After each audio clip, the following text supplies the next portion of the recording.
Structure of functional group of ethers. ഈതേഴ്സിലെ functional group എന്ന് പറയുന്നത് രണ്ട് ആൽക്കൈൽ ഗ്രൂപ്പിൻ്റെയും ഇടയിൽ വരുന്ന ഓക്സിജൻ ആണ് അല്ലേ. ഇങ്ങനെയുള്ള ഈതേഴ്സിൻ്റെ സ്ട്രക്ചറിനെ പറ്റിയിട്ടാണ് നമ്മളിനി പഠിക്കുന്നത്. അപ്പം അതിന് വേണ്ടിയിട്ട് നമുക്ക് ഒരു വളരെ സിമ്പിളായിട്ടുള്ള ഈതേറായിട്ടുള്ള മെത്തോക്സിമീഥേനെ കൺസിഡർ ചെയ്യാം. മെത്തോക്സിമീഥേൻ എന്ന് പറയുമ്പോൾ CH3OCH3 എന്നുള്ളതാണ്. ഇവിടെ ഓക്സിജൻ ആറ്റത്തിന് ശ്രദ്ധിച്ചു നോക്കൂ. ഓക്സിജൻ ആറ്റത്തിന് 2 ബോണ്ട് പെയർസ് ഉണ്ട് അല്ലേ.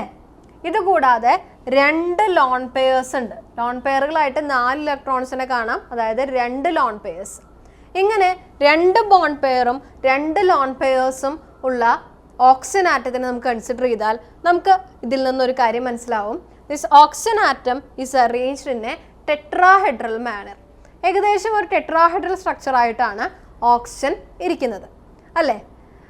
അപ്പോൾ ഓക്സിജൻ ഇങ്ങനെ ടെട്രാഹെഡ്രൽ ആയിട്ടിരിക്കുമ്പോൾ what about the angle of this COO? Tetrahedral angle എന്ന് പറയുന്നത് 109 ഡിഗ്രി 28 മിനിറ്റ് ആണ്. എന്നാൽ ഇവിടെ ഈതേഴ്സിൽ ടെട്രാഹെഡ്രൽ ആംഗിളിനേക്കാൾ കുറച്ചുകൂടെ കൂടുതലായിട്ടുള്ള ബോണ്ട് ആംഗിൾ ആണ് ഇവിടെ കാണുന്നത്. അതായത് 111.7 ഡിഗ്രി, 111.7 ഡിഗ്രിയാണ് ഇവിടുത്തെ ബോണ്ട് ആംഗിൾ.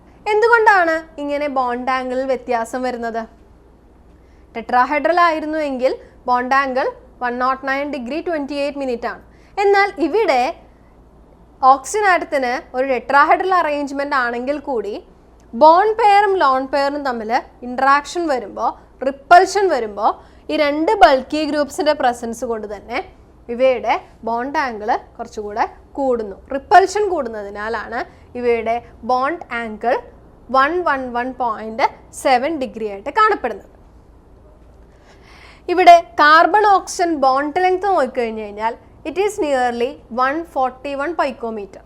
ഈ കാർബൺ ഓക്സിജൻ ബോണ്ട് ലെങ്ത് എന്ന് പറയുന്നത് ഒരു ആൽക്കഹോളിൻ്റെ കേസിലും കാർബൺ ഓക്സിജൻ ബോണ്ട് ലെങ്ത് ഏകദേശം 142 പൈക്കോമീറ്റർ ആണ്.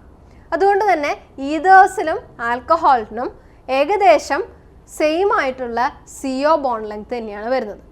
ഇത്രയും കാര്യങ്ങളാണ് ഒരു ഈതറിലെ ഫങ്ഷണൽ ഗ്രൂപ്പിൻ്റെ സ്ട്രക്ചറിനെ പറ്റി ശ്രദ്ധിക്കുമ്പോൾ കുറച്ച് പഠിക്കാനുള്ളത്.